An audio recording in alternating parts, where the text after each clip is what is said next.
സംസ്ഥാനത്തെ 18 സ്വാശ്രയ മെഡിക്കൽ കോളേജുകളും സർക്കാരുമായി ധാരണയിലെത്തിയ അവസരത്തിലാണ് മെറിറ്റ് പ്രവേശനം അട്ടിമറിക്കും വിധം മുൻപ് പ്രവേശനാനുമതി കിട്ടിയ കോളേജുകൾ തടസ്സം സൃഷ്ടിക്കുന്നത്. മെഡിക്കൽ പ്രവേശനത്തിന് ഓൺലൈനായി അപേക്ഷിക്കുന്നതിനുള്ള കോളേജുകളുടെ വെബ്സൈറ്റ് തുറക്കാനാകുന്നില്ലെന്നാണ് പരാതി. രക്ഷിതാക്കളുടെയും വിദ്യാർത്ഥികളുടെയും അടക്കം നിരവധി പേരുടെ പരാതികളാണ് ജെയിംസ് കമ്മിറ്റി മുൻപാകെ ലഭിച്ചത്. പരാതിയെ തുടർന്ന് സ്വാശ്രയ മെഡിക്കൽ കോളേജുകളുടെ വെബ്സൈറ്റ് പരിശോധിച്ച ജെയിംസ് കമ്മിറ്റിക്കും ഇത് ബോധ്യമായി.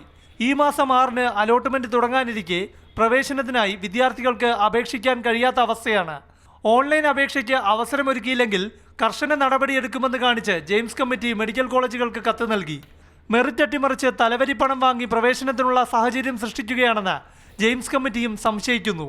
വിദ്യാർത്ഥികൾക്ക് അപേക്ഷിക്കാൻ കഴിയാതെ വന്നാൽ ബന്ധപ്പെട്ട കോളേജിന്റെ അംഗീകാരം റദ്ദാക്കുന്ന നടപടിയെക്കുറിച്ചും കമ്മിറ്റി ആലോചിക്കുകയാണ്. 10 ലക്ഷം രൂപ വരെ പിഴയിടാനും വ്യവസ്ഥയുണ്ട്. അതിനായി ഓരോ കോളേജിന്റെയും പ്രവേശന നടപടികൾ നിരീക്ഷിക്കാൻ പ്രത്യേക സംവിധാനം ജെയിംസ് കമ്മിറ്റി ഏർപ്പെടുത്തി കഴിഞ്ഞു. മാതൃഭൂമി ന്യൂസ്, തിരുവനന്തപുരം.